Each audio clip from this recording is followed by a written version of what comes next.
Look and watch. Ready yet? Get set. It's all back.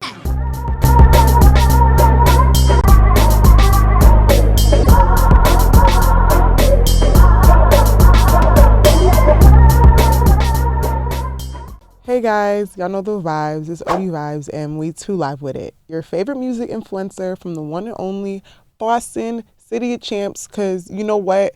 All we do is win. And we in my second city today. We in the big A, you know, big ballers, big everything, big vibes. And I'm blessed to be here. We gonna really see what Atlanta's about today. You feel me? And I'm in the building with Q Peso. What's going on? What's going on? Thank you, Q Peso, for being here, you know. Oh, yeah, for you sure. know, on the show. I'm excited to be in the A right now, you know, like talking to an Atlanta artist, like for real, you know? Yeah, it's real cool out here. You're going to enjoy it. Thank you. I appreciate it. Before we get into like how you started rapping and stuff like that, I have to like lay this out on the table. Okay. How did you bring your rap name to life? Because for y'all that don't know, the first time that I called Q Peso, I called him K Peso. K Peso. I don't know. Like, that's just me. I'm extra. But yeah, how did you go about making this name? All right, yeah. It was funny when you called me K Peso. I was like, you was like, hey, can I speak to K Peso? I'm like, nah, no K Peso here. It's Q Peso. But all right, so my original nickname growing up was Q, originated from my name, my first name. So my stepdad, he used to call me Money, right?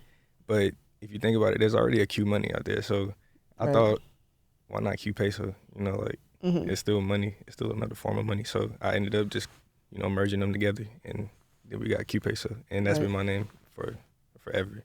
Wow. That's dope. So it's like, you know, end of the day, it don't matter what currency it is. We was getting money, like money's coming in. I don't know. So yeah. No, I feel you. That's dope. So how did you get into rapping? All right, yeah. So this is a funny story, and the person who actually introduced me into rap and to music in general doesn't really know, because I haven't really told him. You know what I'm saying? Like, but it's one of my uncles. So when I was younger, there was like this little app or website or something called Limewire. Oh, of course. Who could forget? Yeah. Who could forget? We love them. Yeah. So this is like way before, for like the youngest of this, is like way before iTunes, Spotify, and all that stuff. So YouTube, all that. yeah, YouTube, SoundCloud, like yeah. My uncle would go in there and he would create these mixtapes. I don't know how he would do it, because like the computer he was doing it on was like this fatback computer, you know what I'm saying? Like slow, like you click one thing and it would take 5 minutes to load up. So I don't know how he was back there working it, but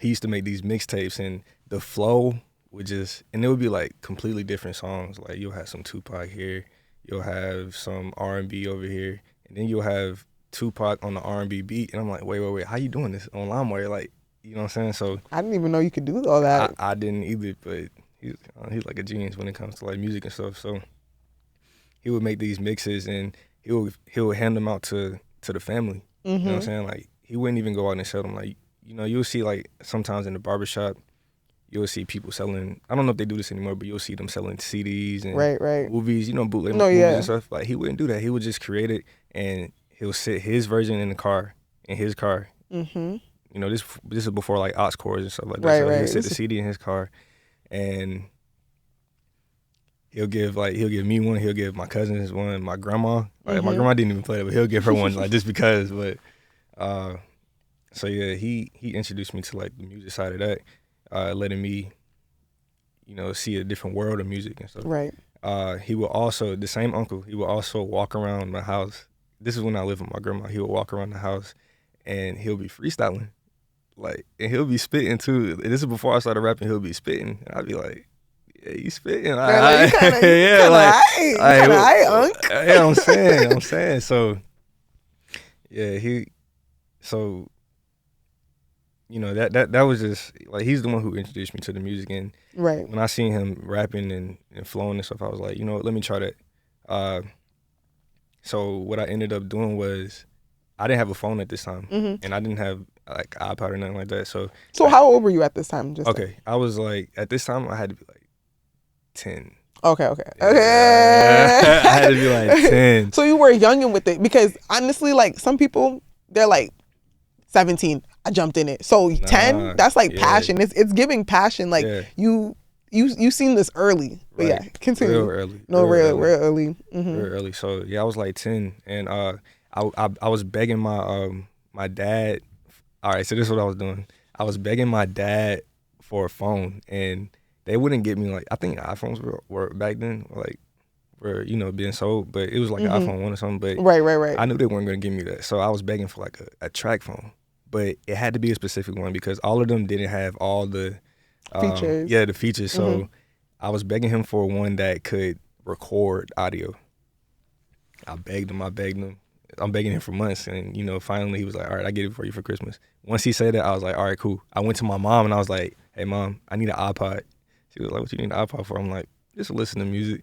But really, what I was doing was, I ended up getting all that stuff for Christmas. And the next day, I went. I don't know how I did it. Oh, I think off Limewire, there was instrumentals and stuff. See, I didn't even know that either. Yeah, there was instrumentals. I would get my uncle to download the instrumentals onto my iPod, and what I would do, I would sit the iPod on the dresser and the phone right next to it. I'll click record, and I already had like lyrics written on a notepad. I'll click record. I'll play the beat, and then I'll start like rapping right there, like, you know what I'm saying, like the phone with the iPod right here, the phone right here, and I'm actually rapping and making music like that. Right. And the OG studio for real. Yeah. That's how it all first started. So boom. Yeah, that was cool. That's dope. So then, like, 10 years old, you're in it. You know, like, I rock with music. So you continued all those years from up until now, or is it like you was like, yeah, that's cool, but like not really focused on it? How did that? I was always focused on it. Like music was my life. Like I would. Like, okay, so even when I wasn't recording, I would always play those CDs my uncle made, or by this time I had an iPod, so I always had headphones in. Like, me and Vince Barter, we used to live in the same neighborhood. We would walk to the bus, or even before the bus, like we would walk across the street to the school, because the school was across the street from my neighborhood for some odd reason. So every time we would walk, like I would always have headphones, and I'm always playing music. Everywhere I go, I'm always playing music. And yeah, so all those years. So like the first 2-3 years, that's when I was just recording on the phone and stuff. And I still actually have some of those songs. Nice. My cousin has them in his email, so I got to get them. Perfect. Oh yeah, you better get them quick. Yeah. Just crazy you said that, because just the other day, like I used to be like, before like YouTube and stuff, there was Kids Bop. Yeah. And like I was low key like Kids Bop famous and stuff, like on their like site and stuff. And like I wish, and like honestly, I had like old YouTube videos that I used to post and like with my brothers and stuff, and it was like kind of booming, but I deleted them out of like embarrassment. But I like sometimes really wish like, oh my gosh, I wish I still had these, or like, you know, just to, you know, present them. But I still have my old eMac. I know like one day I'm gonna like go and like take the hard drive out, because I still think I have like certain hard drives. I'm gonna somehow get them, you know. But like I said, the other day I was just going through my email, like trying to find like the links to my sites, because I know there's a website where you can like go back and find the archives of like certain sites. And I'm like, oh, I don't know, but yeah, it's good that you still got that. It's definitely going to be useful for the documentary, for yourself, you know, just in general. Real. So that's, I just got to make sure I go get them. Yeah, no, yeah, ASAP, no type of rocky. Yeah. So you talked about your uncle, obviously, and your cousins being influences with music, family support. That's dope. And I definitely think, like, I tell artists, like, you know, it's good to have a support team and stuff like that, or like find people that support you. You have Vince, that's dope. What are your other influences? This could be people in the music industry, just ways of life, that influence you. And also, how does like Atlanta influence your sound? Ooh, good question. So one of my biggest influences is Vince Barter. Oh. That's my brother. So yeah, he's the one that really keeps me going. See, I was doing music like a few years ago, right? And I actually had a buzz going, but you know, life happens, and you know, so I'm feeling into depression, and I just stopped making music as a whole for like at least 3 years. And like the whole time during those 3 years, you know, Vince was right there telling me like, yo, you know, you him, like, you know, keep going, you know. And you know, eventually we got back into it, but Nice. influences in the industry, I would say Andre 3000. Oh, I respect. Yeah, I respect. he's just himself, you know, like, Very much. yeah, he don't really care about the outside world. To my understanding, I don't really know like what goes through his head. I never had a conversation with him, but through his art and just in Yeah. general, some of the things he says, Yeah. very free. Like, I know what you mean. yeah, Crazy. We're talking about iPods and stuff. It just reminds me back in the day when I used to be like in my living room with my cousins and stuff, like listening to his music. Yeah. And also speaking of kids bop, too many kids bought versions of his music For too.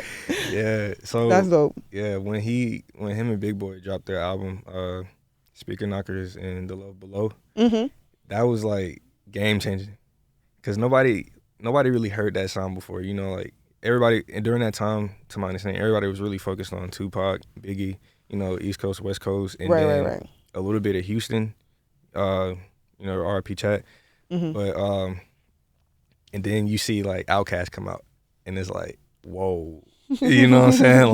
Like I still I'm pretty sure I'm not the only one who does this, but I'm pretty sure like everybody that I know probably still goes back and plays Outkast old music. I hope. Yeah. I hope. I would hope so. Right.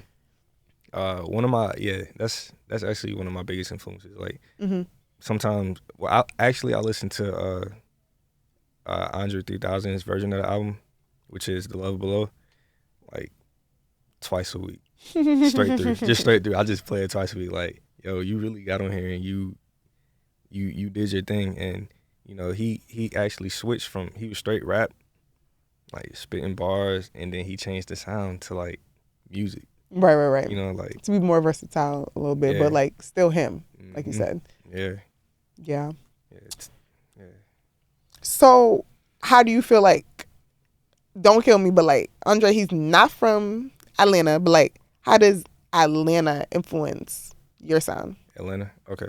And how do you influence Atlanta sound? How does Atlanta influence my sound? That's a tough question, because I can't really tell you. I don't really know how Atlanta influences my sound. I don't really know how anything influences my sound. Like whenever I go to the studio or, you know, make a song, it's really what comes from the inside. Okay. So yesterday, something happened and I ended up feeling like a little sad, right? I got up and I went to the studio, and that influenced the song that came out. So I'm sorry, Atlanta. I don't like. Yeah, Atlanta influences my sound. Like, don't get me wrong, but I don't know how. I can't tell you how. Right. Yeah. You just feel like you're there. You're just making a statement. Yeah. So like, what type of, like, I know everyone's like their individual like person and stuff, but like what type of influence do you want to like kind of make with Atlanta and the sound? Because like at the end of the day, like it's where you're from, you know? Yeah. Like for instance, with me, when it comes to Boston, like I mean, like I say this all the time, and I've said this previously on my show, like, yeah, I mean, I'm doing this right now, but it's like, what's so great about being a music curator is like I can do different things. Like I'm a music artist too. I make music, but when it comes to my sound, I feel like I'm more so like neo soul, or like, you know, like I don't know, like I'm trying to like be vibes, like vibes. Yeah. I'm vibes, you know? Yeah, so, I got you.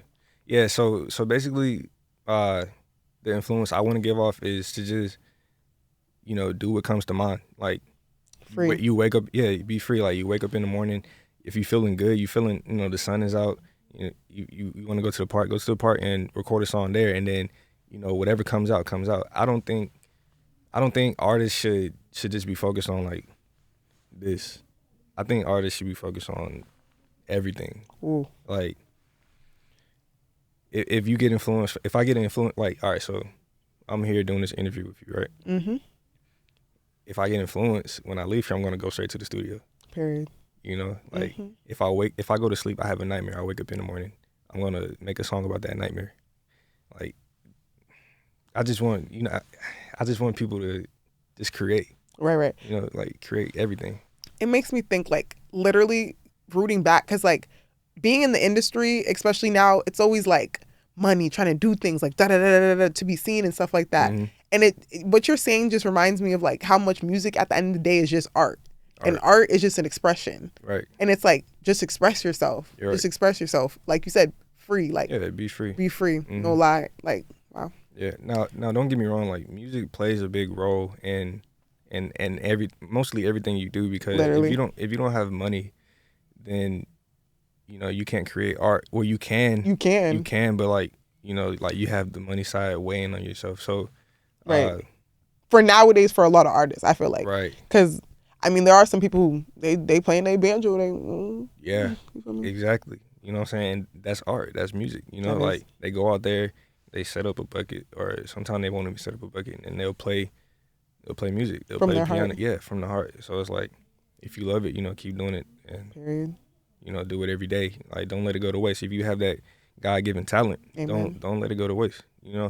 Wake up, create before you go to sleep. Create in the middle of the day. All right, so sometimes when I'm driving, right, sometimes I get like thoughts, and just it's like a song comes to my head, right? What I do, I have two phones for a reason. If I'm out and about, I'll play a beat from just anywhere. I'll play a beat, and then I'll have this phone. Like, it goes back to the old days when I had my iPod and the flip phone. Like, I'll play the beat here, and then I'll voice record it. Like the flow, the melody that comes to my head, and sometimes it's like a full song, and then I'll go back later whenever I'm at the studio and I'll record it. But Yeah. That's the influence I just want to have. Just create. Just create. Just right. create. Be free. Just make art. That's what you do it for, right? Well, that's what I do it for. Snap. I felt that. So yeah, I know, you don't only be in Atlanta, but I seen you was traveling to Chicago and stuff to do shows and stuff. Yeah. So how's that experience? Chicago, I love you, Chicago. Atlanta, I love you too, but I love you, Chicago. Chicago was so cool. And the city itself, like downtown Chicago, was very cool. It reminded me of Atlanta in a way. Mm-hmm. You know what I'm saying? Like, I can see that. Yeah, like, it was just beautiful out there. The show itself, we did 4 songs, and I can honestly say, like, confidently, like, they loved it. Nice. They loved it. When I got off stage, all right, so I would say there was like maybe like 100 people in the crowd. When I got off stage, at least 30 people were like, all right, I was walking on stage, and I got a few daps like, yo, you did good. That was amazing. The DJ, you know what I'm saying? The Black, shout out Black, the one who hosted the whole thing. He was supporting it. He was fucking with it. Walking on stage, I was backstage, and there was like 5 people back there. Even a lady even came back there to talk to me. Shout out to you if you see this, but she even came back there and talked to me. Got my Instagram. When I left backstage, I swear there was like another 15 people lined up, and they all were like, all right, so one person right here, hey, yo, let me get your Instagram. So, all right, we exchanged Instagrams. As soon as I'm done with him, it was a person over here, hey, yo, let me get that Instagram. And, the love out there was just crazy. And it's like that in Chicago. I feel like Chicago. Yeah, Chicago, I love genuine, Chicago. Very genuine people there. Yeah. Not gonna lie.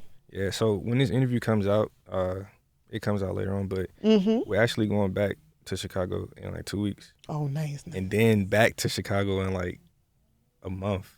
So nice. Yeah, we got 2 more shows lined up in Chicago. I'm opening it up for Baby Smooth. You know Baby Smooth? Yes. Yeah. I'm sorry.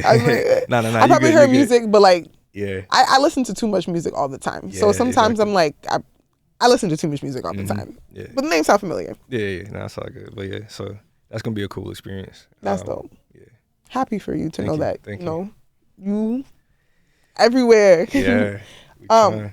So, I see, as you explained, you know how to pull a crowd, you know how to do what you do. Yeah. I also have to give flowers to your visuals because that's what really like boom, boom, boom drew my attention. Yeah. And I don't know if it's because I'm like biased because I'm a video editor and stuff, and I love that. But it's like, I love how you do your videos and stuff like Thank that. you. So like, are you the creative director behind that? Is it like your team or like what, like how go about that?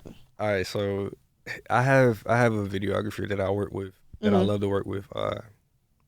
His name is Ron Don, but he goes now by Floss Media. Y'all go check him out.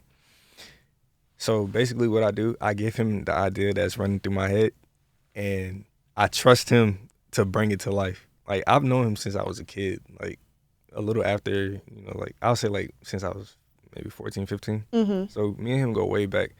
So yeah, I give him the idea. All right, so the last video that we did, Painless. That's my That's the one favorite. you like, right?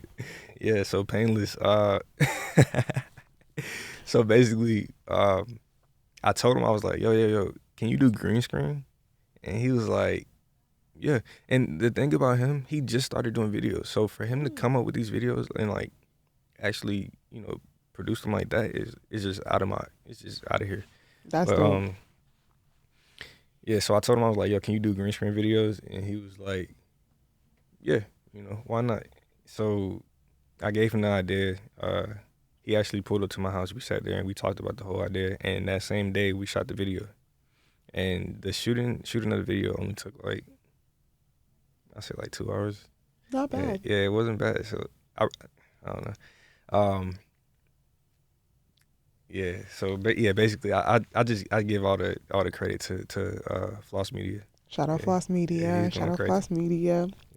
Yeah, shout out to Floss Media.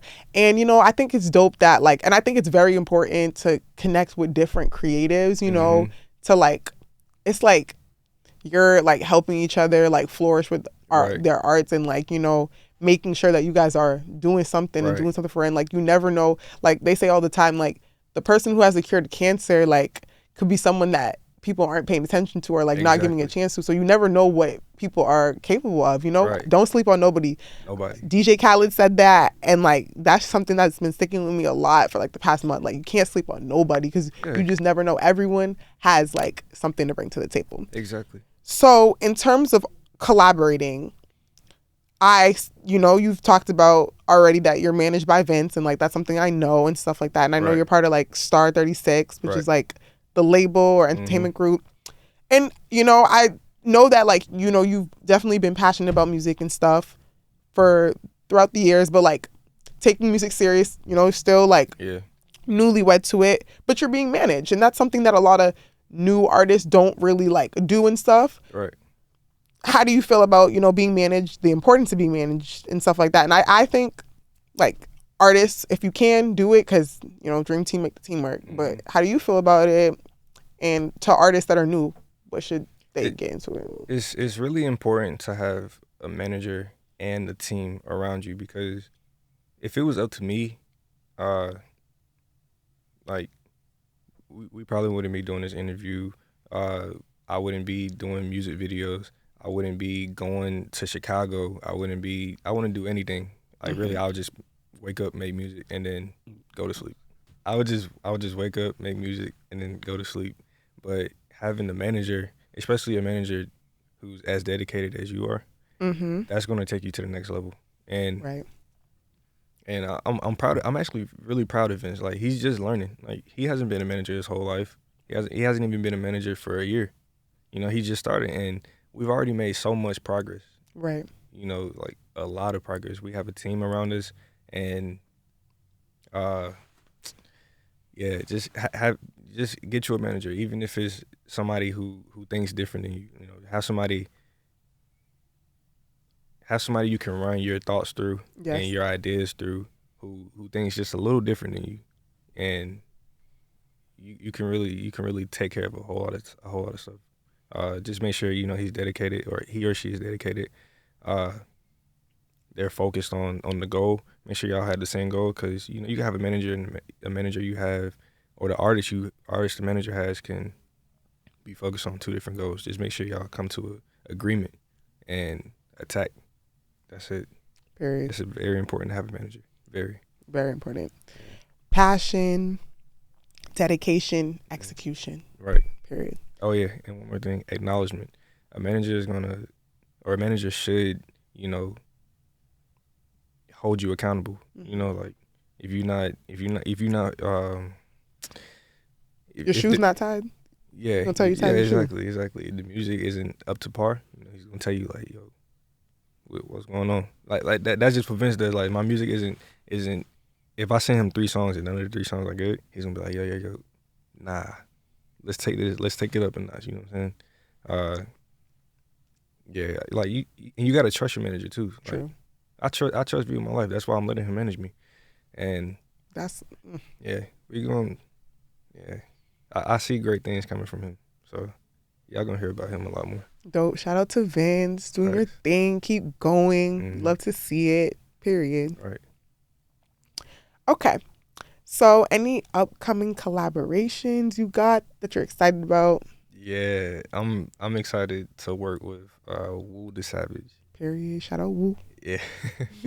And she's talented. I was in the studio with her maybe like a week or 2 ago, and she punches in, right? So it's like, I think a lot of artists punch in, but the way she punches in is like really creative, because it's like she's flowing, and then boom, you know, she has a bar, and the bar is like, whoa, how'd you get this bar from what you said right here? Like, right. It was something completely different, and then she says a bar, and it's like, whoa, that's crazy. That's magic. Yeah, I love working with Woo. She's really cool. I actually knew her growing up too, but yeah, she's really cool. I got a collab with Quest for Real coming out.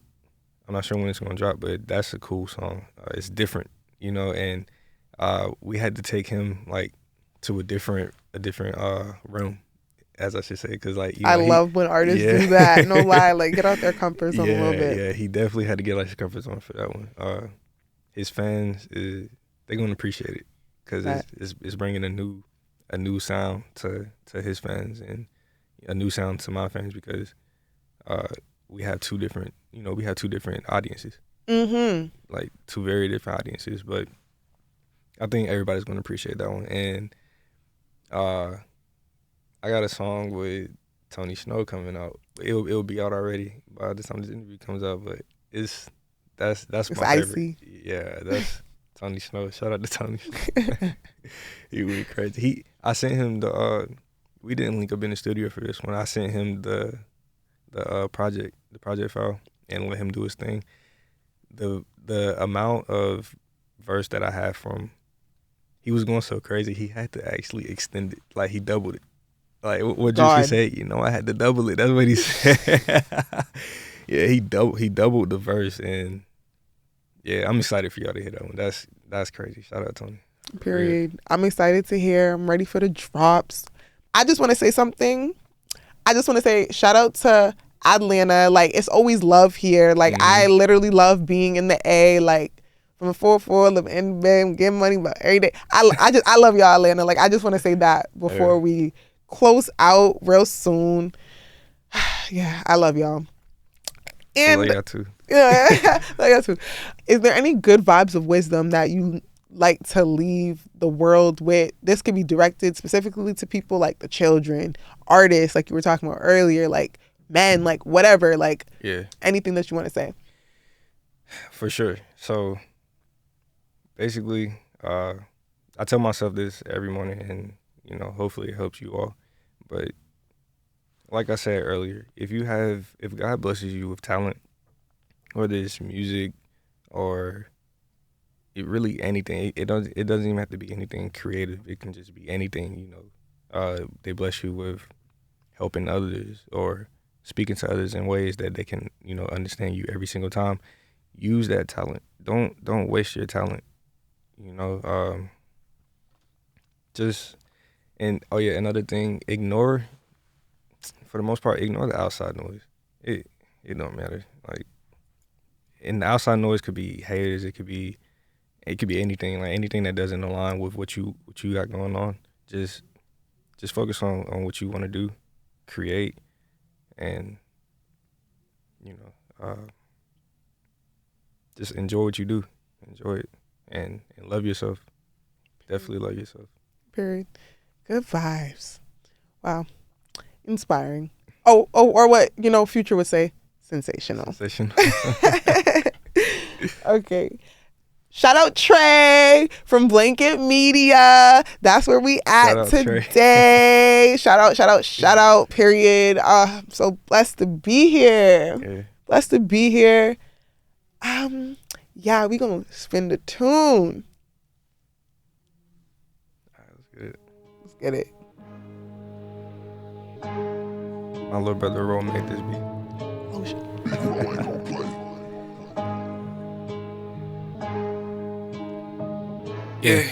Yeah, she fuckin' with me and the bitch ain't got to. I say niggas and bitches that got to. Please don't play with my heart, I can't take it. When I spit a new car on the bracelet, when I pull up, she already naked. It's 10K on this head, come and take it. That bitch pretty but barely can take dick. In the city with bitches, don't take pics. I tell all of my hoes that I love them, but they know I'm just here to come fuck them. Man, bitch, she in, but fuck it, it's nothing. Catch her sneaking in traffic, I'm bustin'. Her she lying, she know how I'm coming. I'm a nigga with nothing to lose, got something to prove, so fuck it, I'm dumping. Speaking code and I know that she love it. She ain't going on fucking her cousin, and I too. Made her drop a whole check on my new shoes. Oh, 100 ski sticking like new blues. Snow bunny suck dick and pay rent. I just hit her whenever that shit do. Call my old hoe and told her let's get it. Said she thought about me and she miss it. Take a trip to the Q to see her. We gon' fuck in the coupe like it's tinted. Yeah, I said what I said and I meant it. Yeah, I put it in bit and I spent it. Better tell them the dough when they spend it. Pray to God that somebody get injured. If they miss, I'ma do it myself. Ain't going that, I'ma send them to hell. How the fuck this nigga gonna come to me talking Period. That was fire, no lie. Appreciate yo. And you know what? That's a wrap. Once again, shout out Atlanta. Shout out Cape. Look, I was about to say Q Peso. Shout out Q Peso. Shout out Trey. Shout out Blankit Media. Shout out Atlanta. One love. That was dope. Thank you. That was mad dope. Like, Thank you. yo, shit's crazy. Thank you, like, thank you, really thank just you. did that. That's, Yeah. nuts. I ain't gonna lie, Yeah. this had to be one of my most favorite experiences. Like, Oh, I'm so and I'm not just saying happy. that for the I'm camera. so This is happy. crazy. I'm so Yeah. happy. No, same as well. Like, Mhm. yeah, this was an experience. I'm so happy that we got to do this. I'm excited for this to drop. Yeah. This is dope. Like, this Yeah, is that a was special cool. edition episode. Like, 18 Word? now. Yeah. This is a Oh, special shit. edition episode. That's crazy. Oh, wait, how did you end up linking up with me, like, to Oh. get us here to this point? To do this, Yeah. honestly, you know what's crazy? Like I said, I knew Vince was managing artists and stuff, managing you, and I knew I was coming to Atlanta, and I was like, yo, like, I want to like interview. I was like, I want to interview Vince or like you. I already knew I wanted to do it, and then randomly he hit me up and asked me. Really? Yes. And I literally asked him. I was like, this is God's plan. I was like, this is God's plan because I Yeah. wanted to do this. And I was That's gonna ask, but I crazy. just doing so much and just like but boom, it happened. I'm so happy that it did. Exactly. Yeah, I appreciate the opportunity. That's cool. Thank you so Yeah. much. I appreciate the opportunity as well.